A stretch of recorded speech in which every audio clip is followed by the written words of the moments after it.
Magic. Testing. Don't test, we're on the air. Hello, everyone. Once again, we are here. World Wide Web and beyond. And yes, we have moved to Mondays.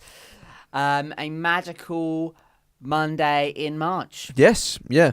Triple M's. Triple M's. Yeah. And I look out my window, that's the fourth M. That is just, that's the complete set. You could not resist, could you? You had to fit the golden arches in from the fast food chain that is sitting across from your home.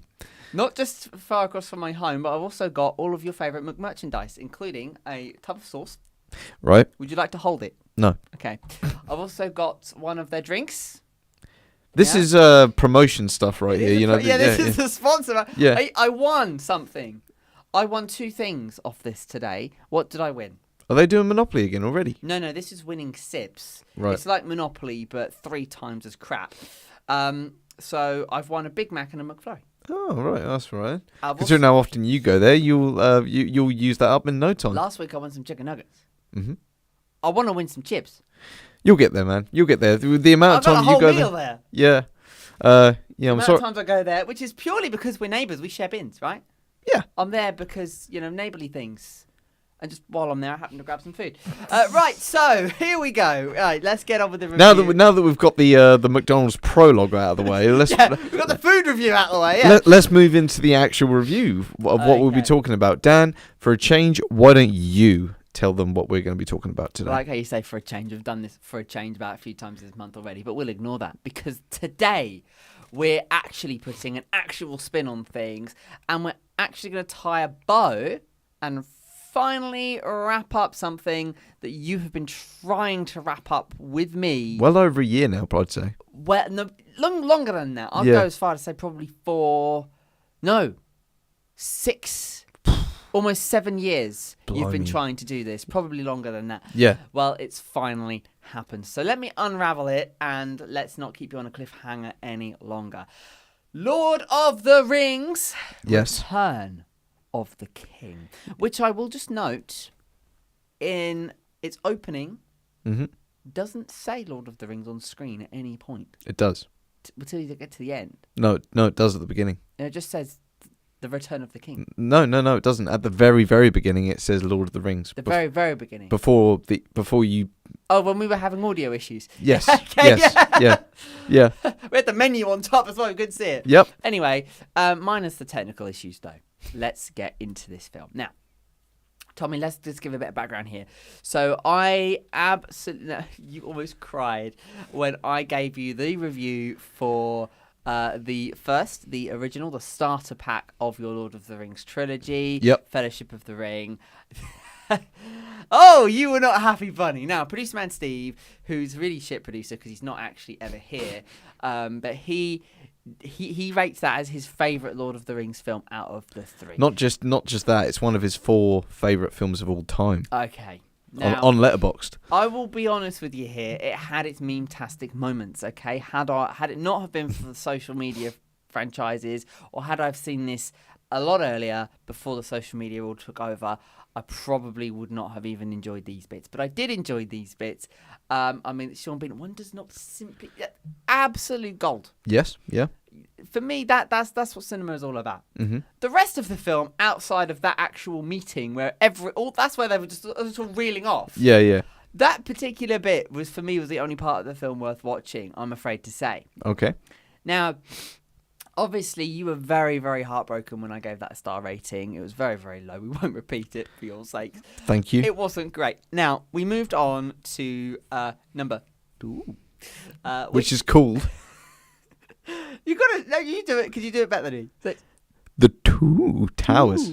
Yes, I love that. So, Two Towers was, again, I watched that not expecting a brilliant film because of what I had just seen. Yeah. Straight away, you're telling me this film's amazing. I've watched it. I don't think it was amazing. I'm not holding up much hope when you say the same thing about the second one.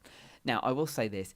It was a better film. The layout of it, the style of it, I'll be honest, probably got to watch it a few times before I appreciate what they've done there.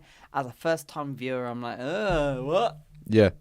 And then you get back to a bit, and it's like, you're just reminded that I've got amnesia here. Like, oh yeah. That was on for half an hour ago. Yeah. And now I understand how Coronation Street fans feel when they have to stop in the middle for the news. So, I understand that. Now, although the Roy and the Rover is easier to catch up on, right? Right. Now, again, that story I felt was, it was less of a progressive story. It was more of we're adding bits to the story. We're adding attributes to the story. It's like saying you've done a sketch on a bit of paper. You're now deciding what colour goes in what box. Yeah. It's time to colour in. Yeah. On Return of the King. Okay. It's very obvious to me straight away who the king was going to be. Well, yeah. That was obvious. Yeah, that was obvious. And okay, I've got into this, and I'll be honest, my gut instinct was, I'm just going to go into this hating Gollum, and I'm just thinking, right, I'm expecting of this film just Frodo, Sam, got nothing else. Yeah. I'm not expecting to see the others at all in all of this, right? And there was a portion of the film where I'm just like, Gandalf's still here. Why is he still here?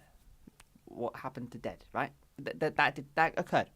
So again, beginning of the film, which we'd established, I'd already seen the first 5 minutes. But of course, we did get to a point in the film. I'm like, okay, now I'm seeing it for the first time. So, it helped having you in the audience with me there, because obviously I could explain things that you maybe didn't get. You didn't have to do that a lot. But I didn't. No, you're right. He is right. There was some bits where I just needed that little bit of guidance. Yeah. You then connected it. Because it's a very big movie, isn't it? It is a very big and I don't movie. mean just by it being a long movie. It's a very. There's a lot of stuff in it. There's lots going on. There's lots going on. It's very big. I found the third one a lot easier to follow because, in my opinion, when you've got the Fellowship of the Ring, right? Okay, you're getting there, and in my eyes, for the length of the film that was, you could have actually made it to Mordor. You could have done. You could have made it. Why didn't you? I didn't get that. It was very much that Angry Birds movie moment where they go to the top of the mountain and they look at the other mountain and they're like, we're on the wrong mountain. It felt a bit like that. So, and again, I think that's probably a little bit of fun poked because they do in those movies. Now, with this movie, again, there was a lot in it. So in order to just pick a moment for me, it was actually, it's pretty hard to just shortlist all of the things that I actually did like about it. Again, I still dislike the things that I disliked about the other two. Like, it's a bit, there's a lot going on. Mm-hmm. It's a lot to keep your mind active with. You've really got to focus. And of course, it is a 3-hour length of time. That's a big movie. Yeah. Huge. Yep. I even had to give up my part-time job as a dentist just to attend it. So we did that, and sorry, we did that. I got that sorted today, by the way. Oh, good. Yeah. Good, So I'm back to full health. Okay. We won't go into that, but those who want to know more, just follow us on Twitter. I'm sure one of us will mention it. Now, what basically I liked about, I mean, there is just one character for me that made all of them. All three of them. All three. You know who I'm talking about. Move aside, Frodo. You're done. Gimli, son of Gloin. Absolutely. What was it? What did he say? Little chance of hope. What's the exact quote? Give it to me. Okay. Certainty of death. Small chance of success. What are we waiting for? And also that still only counts as one. When Legolas took the elephant down. Poor bastard. He's worked so hard. He's finally... Yeah. He's this. Absolute superhero. Slides off the trunk like a Fred Flintstone moment. Yeah. Still only counts as one. Yep. Humour on that. Between those two as well. That bond. I love that. Although Legolas needs a haircut. Now, again, yes, absolutely. Top notch for me. But there is a cute button on that friendship as well, isn't there? At the end when they think they're going to die and he goes, never thought I'd die fighting side by side with an elf. And he goes, what about side by side with a friend? And he goes, I could do that. So they actually because dwarves and elves hate each other. So that's the whole point of their relationship throughout the trilogy is that they become friends, and yeah, but even when they weren't friends, that was even fun. They were like husband and wife, weren't they? Let's be honest. Like, okay, we got could have picked a better spot. Yeah. Yeah. But no. So like, do you want a box? Do you want the commentary? But I think what my favourite character in Return of the King, especially as well as the whole trilogy, is Sam.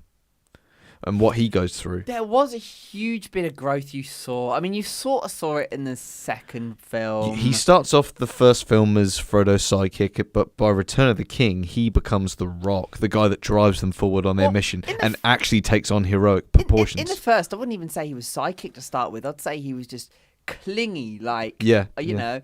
Because he's loyal to his best friend to the nth degree, you know. He's his manservant, you know. I wouldn't have done that for you. Oh, okay. Screw that. You couldn't carry me up a flight of stairs, let alone a mountain, my friend. Don't get me wrong, I'd have been there in spirit, but yeah. Sending positive energy your way. But again, I mean, you know, for me, this was the only film of the whole franchise that had me emotionally engrossed. And what I mean by that is, there was that little tear on the eye that I haven't had since The Iron Giant, I must say. Yeah. Because obviously, you know, where I try not to spoil this here, but when Frodo made his decision at the end of the film, and you know, after the whole, and again, we're going back into the whole mental health in cinema. Mental health, aspect. PTSD, and just how some things just never heal right, you know, and that's what Gandalf with all that power could have just said, "Yeah, before I go Frodo here, just snap his fingers and everything's fine again." Here's a couple of pills, you know. But yeah, absolutely. I mean, that was pretty hard to watch because you see that emotional journey that Sam has had to endure because the rejection wasn't easy. Seeing your friend white as a ghost not responding must be hard. What that bit when he's on when they're on the mountain and he's got him in his arms and Frodo's just splurting nonsense because Sam realizes just how much of Frodo is gone because of that ring. And again, you know, Sam was watching that happen gradually for ages. Throughout the whole journey. But he also knew what he was watching as well, which I think really made him as more of a powerful character. Because that's another thing. At the start of the film, at the very beginning of the trilogy, Frodo looks after Sam. Yeah. So Sam's the lower being, for lack of a better phrase at the minute. But throughout the trilogy, because Frodo gets more and more weaker, Sam gets more and more stronger. And then, because he has to. And he has to pick up the pieces. Because if he didn't. That's why my favourite scene of the film is when they're on the rock after the ring is destroyed. And Frodo is Frodo again because the ring has been destroyed. And he talks about, you know, the Shire and their home and everything. And Sam finally allows himself to be vulnerable again. I suppose what was good about it is Frodo did get to go home. Yeah, they both did. Like all the the hobbits get to go home. Unfortunately, not without being changed themselves. And well, this is the thing, and that is a theme of war in real life. You know. Yeah, it absolutely is a theme of war. Now, the thing that gets me is so Sam was able to pick himself up. He was able to gain that level of confidence, and personally, I wanted to see that for Frodo. That obviously was not the case because I think the writers of this were like, well, we're going to be realists. Not everything's got a happy ending. Like I think it was funny enough. The actor that plays Gimli, John Rhys Davies, he said this best about when you're doing a finale for any series. If victory is to be achieved, there will have to be certain losses. There will be certain debts that have to be paid to fate, to time, to death. But what it glories is loyalty, courage, and the willingness not to give up. And that's what the theme of Lord of the Rings is. It portrayed it very, very well. And then when you have that cut scene at the end, Sam and family. Yeah. It breaks you. It does. And because of what you've just seen. Bit of trivia, that girl that runs into his arms was his real life daughter as well. So like he got to film really? He got to film that with his real life daughter, who's now like 25 years old. So raking it in. Yeah, yep. I know. Yeah. Come on, New Line Cinema. Yeah, pay up. I know. But yeah, there's so much to unpack. But I think you were in agreement with me on that. You know, the film is good for you anyway. I mean, it's great for me, but it was good for you up until the last hour when it got better for you, right? It did. It really, really did. Because this was the be-all and end-all, wasn't it? This was the last hurrah. This was the tension in all the storylines was at its absolute peak in that last hour, I find. And Gollum's a little shit. Well, yeah, exactly that. Now, I just want to point out to our viewers on screen right now, you're just watching a best of compilation of the 3 films, and director Peter Jackson is talking, but you can't hear him. But yeah, there's some things going on the screen right now. Put that into your field of view, Tommy. Thank you. Because I want to see it. I want to see it. See what everyone else is seeing. We need to get your little screen, don't we? I mean, I've definitely seen this all before, but you've seen it before, yeah. That man is a genius. Look, there he is, Peter Jackson. That man is a genius for what he did. You know, he was an aspiring filmmaker. I love that he wears a Rupert the Bear t-shirt as well. I just like that. He was in New Zealand, and he wanted to make a Lord of the Rings film, and he just went over to Hollywood, and he asked, I won't name his name, but a very bad name in Hollywood now, who is now doing time for committing such atrocities and crimes. Beautiful. And that bastard wanted to condense the Lord of the Rings into one film. He said to Peter Jackson, one film or no film.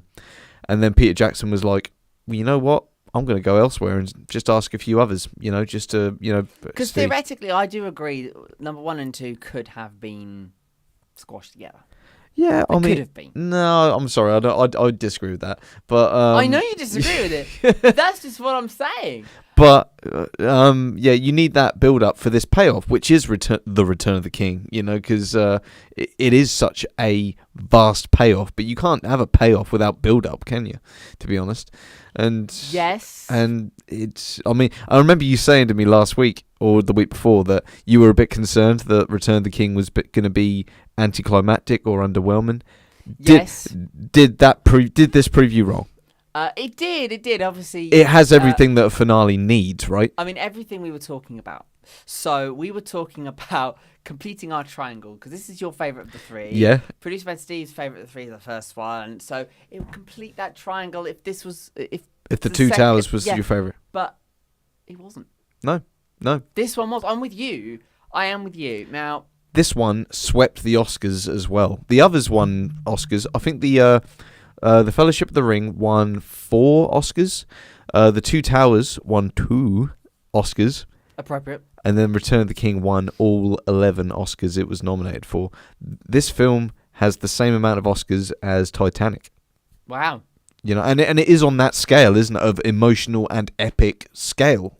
Like Titanic, this film. Wouldn't you agree? Yeah. Yeah? Only without the life jackets. No. Or lack of, as it turned out to be. But it does have, and you say you talked about how you teared up for a bit. Like, what bit teared you up? There were a few bits. Because there's like, this is a film that has multiple endings, doesn't it? It does. So I think the first bit that teared me up was that it was when everyone was gathered. During the last hour of the film? It was definitely during the last hour of the film. It was all after the ring had been destroyed. Oh, it was all after that point. Right. I told you. Aragorn's coronation. When he was crowned king, and he. Yeah, but it cut to the audience. Yeah, and then you see the 4 hobbits, and he says, that's it. When they bow. They bow to Aragorn, and then he says, "My friends, yep, you bow to no one." Yep. And then the whole kingdom bows to them. That was a big moment for me. Yeah, that's in my top 3 favourite moments of the film. That was a big bit because obviously the music as well is so emotional at that point, isn't it? Yeah, you were in your element. You were. I was orchestrating. You were hearing this film for the first time because obviously you normally watch it on some crappy TV speaker, and you were watching it with me on Saturday. Obviously, you're watching it on a 5.1. You're like, oh. You said to me at one point. You said, oh, it's raining. Yeah. Outside, didn't you? Yeah. I said, no, it's not. Nope. It's not raining. It was the film. Yeah. You'd never heard the film make that noise before. Exactly.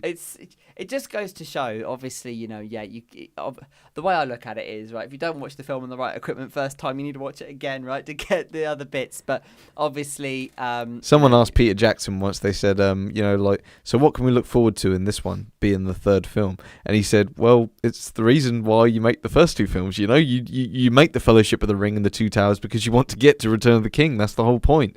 And that certainly paid off, like Peter Jackson... do you know what? Do you know why I think I know why The Last Hour works so well? Is because the production for this film was all over the place. Like everything was crammed. They were trying to get the film done in time because there was so much to do for it. And Peter Jackson was editing the film all over the place, out of sequence basically. Like sometimes he'll do a scene here, a scene there, and he thought, you know what, I've got to drop everything and I've got to focus on the last hour of the film and make sure that is precise, because everything else is expendable so long as that last hour is worth you sitting in that seat for as long as possible. And I agree with that. Yeah. Because that was the bit of the film. Can you imagine if the film peaked in the first hour and then you've got to watch another 2 hours of film? I've watched plenty of films that do that. Yep. Plenty of films that do that. I think, believe it or not, Disney's Frozen was one of the films that did that. The funny bit that I wanted to see was in the trailer. Right. And then I'd seen the rest. Yeah. Go figure. What's the point in that? What a waste of everyone's time. So, Dan, what would you... Actually, no, we're not done talking yet. We can go on for longer. We've got another 4 minutes. Oh, good. Oh, that is such a great scene, isn't it? When with the water bottle, when Frodo's water has run out and Sam just says, "Here, take mine. There's a few drops left." You know, it's just he was looking after him so much. And in my opinion, the last scene in the film, my favourite scene in the film, when they're on the rock after the ring is destroyed, it's Sam's moment to be vulnerable again, because he's been so strong he fought a giant spider to defend him and everything, and stormed the tower with all the orcs in to save him. But after the ring is destroyed, the mission's complete. Sam can finally let go, and he can be vulnerable again. He doesn't have to be strong for Frodo, and Frodo resumes that role of looking after Sam. Now, I will be honest, there was a little bit of a left end to this. Okay. As in, there could be another a film out of it. Well, I think that on the basis of... The ring's destroyed. Well, no. On about, like... If Disney owned it, they'd... Well, no, I'm on about Frodo from here. Because he's changed now. Yeah, but So ultimately it's... What's left for Frodo? Well, they don't go into it in the film, obviously, but in the book and the lore that J.R.R. Tolkien invented, he said... He actually, when he was pushed, because he hated being asked this question, I believe, but he said the theme of the book is death. Oh, wow. Yeah, in it, but that doesn't necessarily make it a depressing thing, you know. Because do you remember when Frodo gets on that boat and he turns back to his friends and he smiles for the first time in a long time, and it's because it's almost like the darkness leaves his body as soon as he steps on that boat, before he even makes it to the land of the holy. That's what I want to see. Yeah. But he gives you that smile, doesn't he? Just like a Land of the Holy, the movie. Well, no, I think that's best open to interpretation, because it's some people can determine that as heaven. Some people can determine that as a place where you just stay alive, but you feel peace when you're there. People, people have different interpretations. That's how I see it. Yeah, but... Only because you're getting there by boat. Yeah. But I also think another good standout character in the film is Pippin.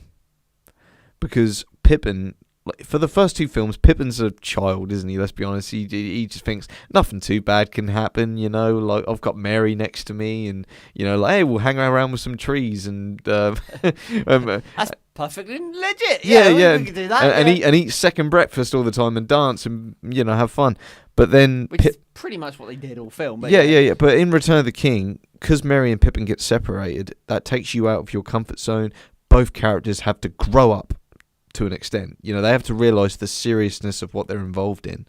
And through that, they find their true worth and their bravery. And it's that's the core thing I love about this trilogy, is that it contains themes that are universal, that everyone can relate to. Bravery, loyalty, honour, doing the right thing, being compassionate, and it's all there. And being a realist. Oh, yeah, little chance of survival there too. Yeah. Yeah, what are we waiting for? Yeah, exactly. Yeah, it contains all of the above. Yeah, it really. And to me, Dan, this is the one film to rule them all. This is the masterpiece of cinema. I went to see this film last year in an IMAX screening, and I forgot they did that. And it was the extended cut as well. So I was in that screening for 4 hours and 10 minutes. 4 beautiful hours and 10 minutes. And Don't you stop for a toilet break? No. What? I know what I'm getting into. I went before I went to see it, but I went on Letterboxd after that. I've already written a proper You'd do review. well as a utility warehouse employee. You would if you got a bladder control like that. I've written 3 reviews for Return of the King on Letterboxd. The first one was the first ever review I ever wrote on Letterboxd. Of course it was. And it's a very short-ish one because I didn't know how long my reviews were going to be. You just put hell yeah. Bro, hell yeah, the movie, right? But no, it was a 3/4-ish length kind of mid review, and then about a year later I did a proper review where it was breaking down every single character and what they went through in my reviews and everything of all of that.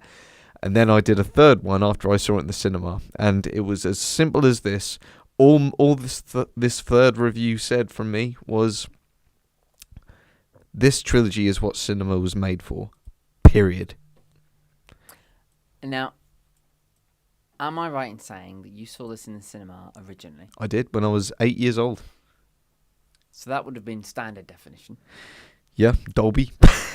And then you'd have seen it in the cinema again. Yeah. Yep. So you've seen this in the cinema twice? 3 times actually. I 3 times. I went when I was 8 years old, Right. and then about 3 years ago I went to the cinema for a re-release of it. That was the theatrical cut. Right. And then I saw a third time as the extended edition. So IMAX. yeah, and that was just beautiful. It was just everything. Is this the only one of the trilogy they do in those? No. It was they released it last year because it was the 20th anniversary of when it was released. Return of the King came out in 2003, so 2023. So what I'm saying is, what you do on your living room on a Saturday, which is literally just watch 1, 2, 3 extended cuts back to back, And the making ofs. Let's not forget the making and ofs. the making ofs. They show you. Are you saying that you do that on a Saturday in your own home, and they do that in the cinemas too? Like I would not be uncomfortable doing that. So you go to the cinema all day to watch the extended cuts of 1, 2, and 3. Well, I mean, tad excessive. I don't think they put them all on in the same day. But I'd go see them all on separate days. Okay. Well, because no, I say that because. And in another 10 years, Dan, I'll reintroduce you to Lord of the Rings, and I'll show you the extended editions. No, you're not doing that. 'Cause you will go. You at home. You will put 1, 2, and 3 on back to back, extended. Yeah, well, only if I'm having a movie day with people. Like, That's what I mean. Yeah, I do. I've done it. Damn. Where do you find the time? I work all week and have the weekends to myself, Dan. You have the weekends to yourself. Yeah, I know. You should try it sometime. I have a great. I tried it Saturday. I have a great time, by the way. But what would you? Well, to be fair, Sky Cinema do that, don't they? They do it to me all the time. Yeah. It happens every time you leave. Lord of the Rings 1, 2, and 3 is just on back to back. On repeat, and the Hobbits are on as well, aren't they? I think. Well, when they did the Lord of the Rings channel, yes. Had you have known that channel existed at the time, you'd have booked a whole week off work.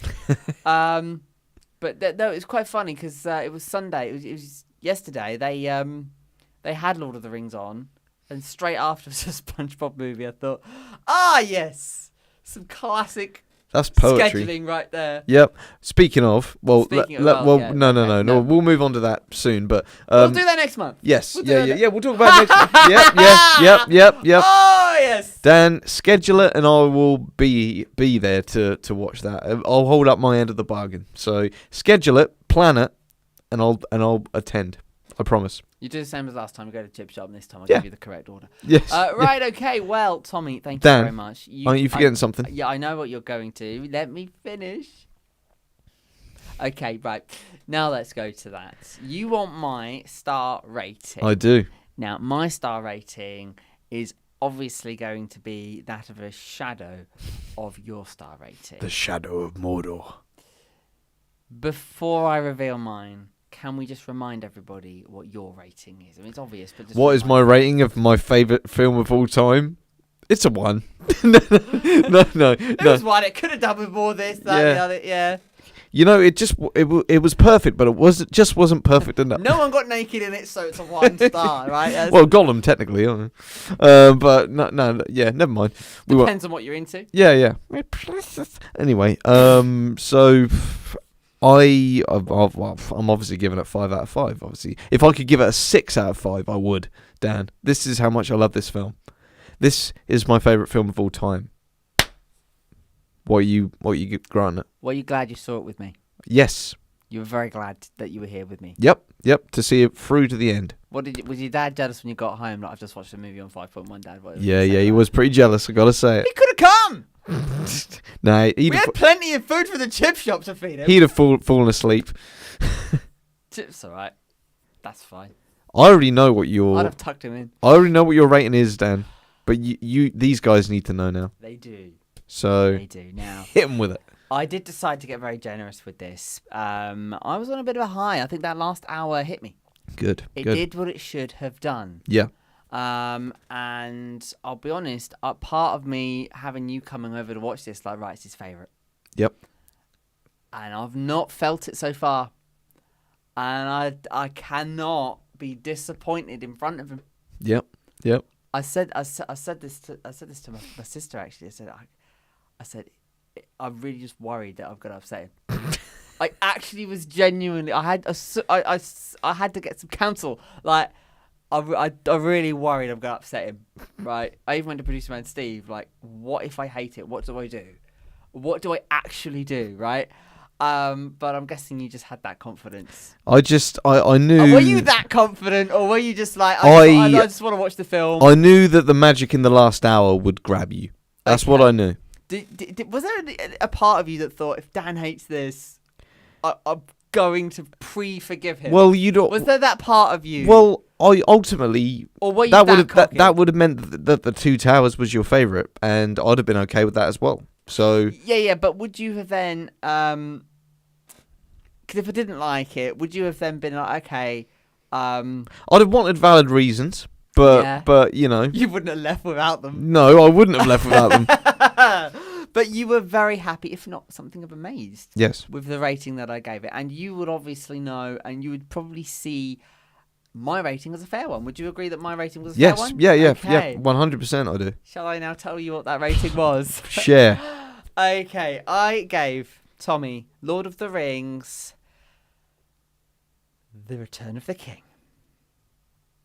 4 out of 5 stars! I will take it. I will take that, Dan. Thank you very much. Now, what do you mean thank you very much? You didn't make it. It's not your rating. It's not for you. No. You've been generous with the rating. No, that rating was irrespective of you, though. I think for me, I didn't reach for the remote and switch it off. Mm-hmm. Yeah. Yep. Which I've been known to do with a few movies. Not any of you you've recommended to me, mind. But I have done it to a few movies. I thought, oh, this looks good. I'll watch this. 10 minutes. No. Yeah. I'm done with that. But you didn't want to do that with Return of the King. Well, I probably did within the first 5 minutes. It was a little on the gory side. I could have done without watching him like eat a fish like that. Yeah. I didn't like that. I didn't like that. Especially since we're just eating fish. It's definitely like, it's definitely the darkest of the 3 movies. Only in the start though. Yeah. It lightened up a bit. Yeah. Someone found the dimmer switch. They're like, we'll knock up a bit. But no, I think, if anything, my 4 stars is pretty much just for that last hour. That last hour is the bit that I liked. Yeah. That was the bit of the film. You know, for me, it gave me everything I didn't get in the last. The amount of times I've watched Return of the King with people, and from the moment Frodo and Sam make it into Mordor, I turn to them and I'm like, from this point on to the end credits is why this is my favourite film of all time. Everything that happens. And I said it again, didn't I? I said it again when that happened when I watched it with you. So modern day equivalent. If it was me and you going to Mordor by car, right? It would have been that exciting moment that we're nearly there. When I turn around to you and say, "Oh look, Mr. Frodo, we can get to Mordor radio stations." That's kind of how it feels. They get into the area and then Burn Baby Burn comes on. We got a Disco Inferno. Yep. The hottest music in town. Yeah, okay. If you like it, then you should have put a ring on it. We should wrap this up. We're digressing. We'll make a Lord of the Rings playlist later to that theme. Anyway, but you see what I'm saying? They're in the Mordor area. Yeah. They're within the viewing scope of the Eye of Horus, and it's definitely an eye, not the other thing I thought it was. And that, again.